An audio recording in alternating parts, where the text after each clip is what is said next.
तीन बहनों की लालची भाभी। करिश्मा, रेशमा और मनीषा तीन बहनें हैं। उनका एक भाई भी है, मयंक। मयंक अपनी बहनों को बहुत प्यार करता है, लेकिन मयंक की पत्नी सविता इस मामले में मयंक से बिल्कुल ही अलग है। वो अपनी ननदों का जितना बुरा कर सकती है उतना बुरा करती ही रहती है और अपनी ननदों पर हुक्म भी चलाती है। करिश्मा, करिश्मा, तुमने अभी तक नाश्ता नहीं बनाया? तुम्हारे भैया को ऑफिस जाने में देर हो रही है। हाँ भाभी, बस अभी बनाती हूँ। करिश्मा, तुम ये ढीलापन छोड़ दो। कल को पराये घर जाना है। वहाँ अगर तुम इस तरह से काम करोगी तो लोग क्या कहेंगे कि माँ ने और भाभी ने कुछ सिखाया नहीं। और तुम्हारी दोनों बहनें कहाँ हैं? रेशमा मार्केट गई है और मनीषा सो रही है। क्या? सुबह के 8 बज रहे हैं और ये महारानी अभी भी सो रही है? ये कहते हुए सविता अपनी सास दुर्गा देवी के पास जाती है। माँ जी, देख रही हो अपनी बेटियों के तौर तरीके? क्या हुआ बहू, सुबह सुबह क्या कर दिया मेरी बेटियों ने? अरे एक तो अभी अभी उठकर किचन में गई है, दूसरी सुबह सुबह बाहर चली गई और तीसरी अभी तक सो रही है। क्या करूं मैं इन तीनों का, मैं तो परेशान हो गई हूँ। जा जाकर उठा उसे और रेशमा से मैं बात करती हूँ। सविता सीधा मनीषा के कमरे में जाती है और उससे कहती है, महारानी जल्दी उठो, सूरज सर पर आ गया है। भाभी थोड़ी देर और सोने दो ना, मैं रात को लेट सोई थी। वो क्या ना, यूनिट टेस्ट चल रहे हैं। शराफत से उठती है या नहीं, या फिर पानी की भरी बाल्टी डालूं तेरे ऊपर? नहीं भाभी, मुझे बिस्तर में नहीं नहाना, उठती हूँ मैं। मनीषा जल्दी से उठकर बाथरूम में चली जाती है। सभी आराम से बैठकर नाश्ता कर रहे होते कि तभी रेशमा बाजार से हाथ में सामान लिए आ जाती है। रेशमा को देखते ही सविता उस पर बरस पड़ती है। लो, आ गई महारानी। ऐसा भी क्या सामान लाना था जो सुबह आंख मलते ही बाजार की तरफ रवाना हो गई? भाभी, कल आप ही तो चीख रही थी कि घर का सारा सामान मुझे ही लाना पड़ता है, घर में किसी को भी किसी काम से कोई लेना देना नहीं है। अब मैं बाजार जाकर सामान ले आई तो आपको इस बात से भी तकलीफ हो रही है? देख रही हो माँ जी, अपनी बेटी की जुबान कैंची से भी तेज चलती है। और मयंक, आप तो कुछ कहेंगे नहीं अपनी लाडली बहन को? रेशमा, अपनी भाभी से ऐसे बात नहीं करते। चलो माफी मांगो। भैया, मैं क्यों माफी मांगू? आप भाभी से बोलिए ना कि हम पर कम हुक्म चलाया करे। हम इस घर की बेटियां हैं और आपकी पत्नी की ननद है, नौकरानी नहीं। लो कर लो बात। इनकी भलाई के लिए कुछ भी बोलो तो इन्हें बुरा लग जाता है। इस घर में यही इज्जत है मेरी। देख लो माँ जी, आपकी बेटी किस लहजे में मुझसे बात कर रही है। सविता वहाँ से चली जाती है। मयंक को बहुत गुस्सा आता है, वो भी वहाँ से चला जाता है। फिर करिश्मा रेशमा को समझाती है। रेशमा, तुम्हें भाभी से माफी मांग लेनी चाहिए थी ना।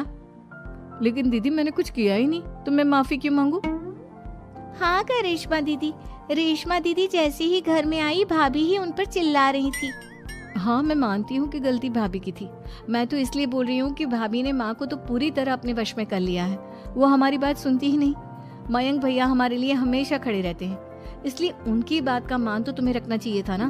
कोई फायदा नहीं दीदी, कुछ दिनों की बात और है, भाभी उन्हें भी हमारे खिलाफ भड़का देंगे। फिर वो भी माँ की तरह हमारी किसी बात का विश्वास नहीं करेंगे। इसी तरह सविता अपनी तीनों ननदों को किसी न किसी बात पर परेशान करती रहती थी। एक दिन मयंक अपनी तीनों बहनों के लिए गिफ्ट लाया।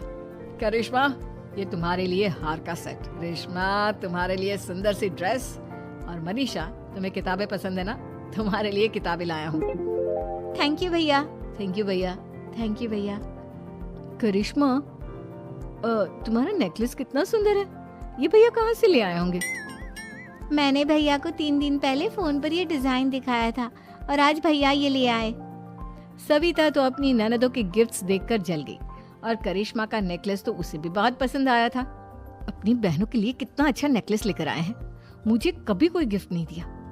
मैं आज ही ये हार चुरा लूंगी। रात में सविता करिश्मा का हार चुरा लेती है और इसी तरह उसे अपनी ननदों की जो भी चीज अच्छी लगती वो उसे मांगती नहीं, बल्कि रात के अंधेरे में चुरा लेती।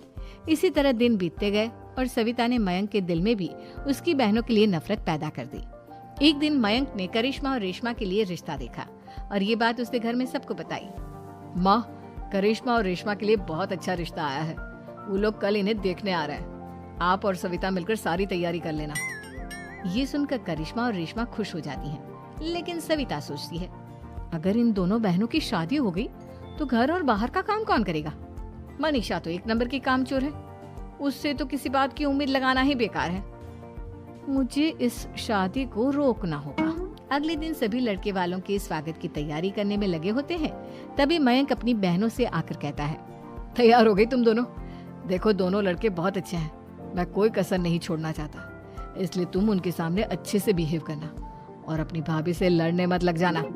करिश्मा, तुम वो नेकलेस पहन लो ना जो मैं तुम्हारे लिए लाया था। भैया मैं बहुत देर से वो नेकलेस ढूंढ रही हूँ, लेकिन मुझे मिल ही नहीं रहा। क्या तुमने नेकलेस खो दिया? तुम्हें पता भी है वो कितना महंगा था? तुम कोई काम ढंग से नहीं कर सकती। मयंक गुस्से में वहां से चला जाता है। थोड़ी देर बाद लड़के वाले भी आ जाते हैं। वो दोनों बहनों को पसंद कर लेते हैं और रिश्ता पक्का हो जाता है।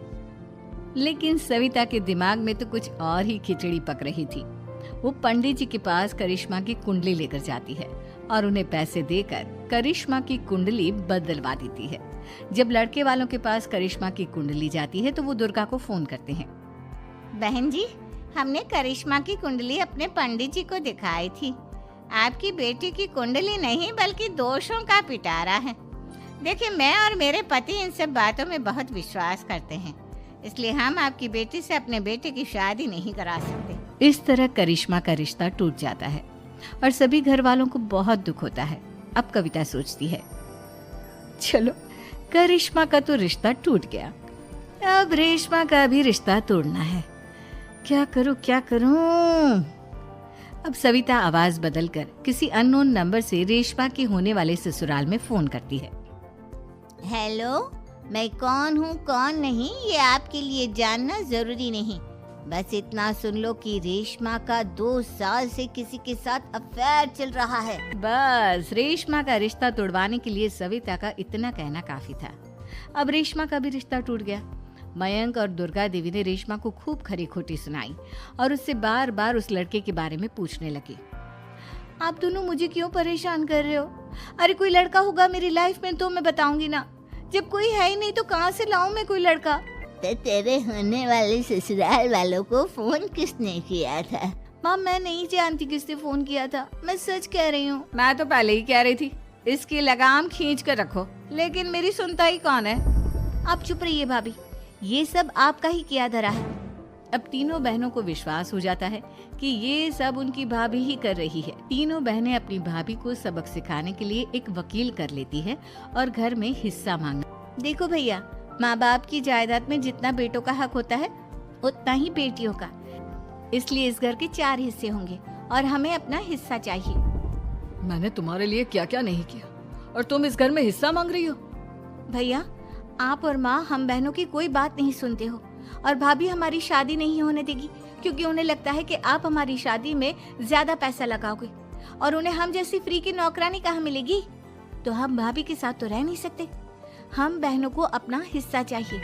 अरे तुम्हें शर्म आनी चाहिए अपने भाभी पर ऐसा इल्जाम लगाते हुए। वो तुम्हारे बारे में कितना सोचती है। हाँ माँ, भाभी हमारे बारे में बहुत सोचती है, दिन रात बस यही सोचती रहती है कि किस तरह से अपनी तीनों ननदों को परेशान करूं और कभी मुझे पढ़ने भी नहीं देती। दोनों बहनों का रिश्ता भी तो इन्होंने ही तोड़वाया है और रात में हमारे कमरे में आकर हमारी चीजें भी चुराती हैं। इसी तरह सविता की तीनों ननदें अपनी बात पर अड़ी रही। अब कोर्ट में तारीख भी शुरू हो गई। जब सविता को लगा कि उसकी तीनों ननद इतनी आसानी से नहीं मानने वाली, तो उसने अपने पति और सास को सारी सच्चाई बता दी और अपनी तीनों ननद से माफी मांगी। मयंक और दुर्गा को भी अपनी गलती का एहसास हो गया। अब सविता खुद करिश्मा और रेशमा के लिए अच्छा रिश्ता ढूंढती है और उनकी शादी करवाती है।